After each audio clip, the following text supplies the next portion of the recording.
নাগলিঙ্গম দক্ষিণ আমেরিকার আমাজন বনাঞ্চলে আদিবাসী একটি দুর্লভ ও সুগন্ধি গাছ, যা 18 শতকে এশিয়ায় পরিচিতি পায়। এই ফুল সাপের মতো ফনা ও শিবলিঙ্গের মতো দেখতে হয়।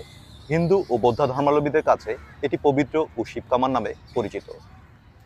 জমিদার ও ব্রিটিশ আমলের পর থেকে ভারত উপমহাদেশে এটি মন্দিরের প্রাঙ্গণে রোপণ করা হতো। ধারণা করা হয় 19 শতকের দিকে ব্রিটিশরা শ্রীলঙ্কা ও ভারতে এই গাছ নিয়ে আসে। পরবর্তীতে সুগন্ধি ও ধর্মীয় গুরুত্বের কারণে ব্যাপকভাবে ছড়িয়ে পড়ে। হিন্দু ধর্মে শিব পূজায় এই ফুল ব্যবহার করা হয়। বৌদ্ধ মন্দিরগুলোতেও এই গাছ রোপণ করা হয়। বর্তমানে নগরীর ফুসফুস খ্যাত রমনা পার্কে এই গাছ দেখা যায়। এছাড়াও জাতীয় উদ্ভিদ উদ্যান বোটানিক্যাল গার্ডেনে এই গাছ অনেক রয়েছে।